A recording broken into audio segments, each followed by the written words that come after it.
মন্ত্রী ও সংসদ সদস্যদের সম্পদের হিসেব নেওয়ার প্রক্রিয়া শুরু করেছে সরকার।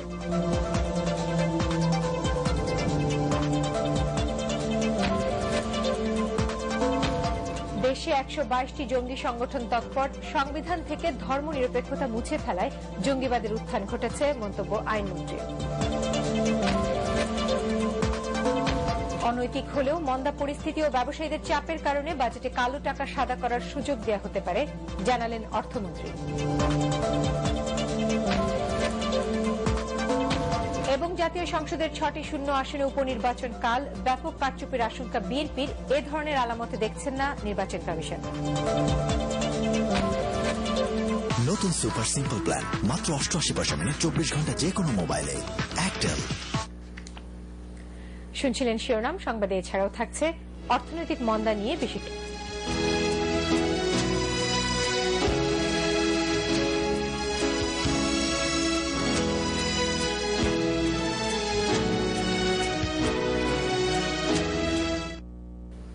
এবারে বিস্তারিত।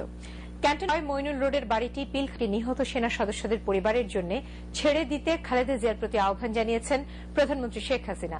সংসদে প্রশ্নোত্তর পর্বে প্রধানমন্ত্রী জানান যে মইনুল রোডের ওই বাড়িটি বিরোধী দলীয় নেত্রী অবৈধভাবে নিজের নামে করে নিয়েছেন।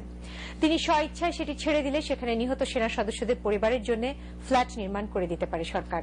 মুন্নি সাহার রিপোর্ট। স্পিকার, আপনাকে ধন্যবাদ। সংসদে প্রশ্নোত্তর পর্বে ৭৫-এর পর থেকে জাতির জনক বঙ্গবন্ধুর পরিবার এবং মরহুম সাবেক রাষ্ট্রপতি জিয়াউর রহমানের পরিবার কি কি সুবিধা পেয়েছে এ সংক্রান্ত এক প্রশ্নের জবাব দিতে গিয়ে প্রধানমন্ত্রী জানান যে বঙ্গবন্ধুর ২ কন্যার জন্য ২টি বাড়ি, শেখ রেহানার সন্তানদের জন্য এককালীন ১০ লাখ টাকা সহ বিভিন্ন সুযোগ সুবিধা দেওয়া হয়েছিল। জোট সরকার ক্ষমতায় আসার পর বাড়ি দুটির বরাদ্দ বাতিল করা হয়।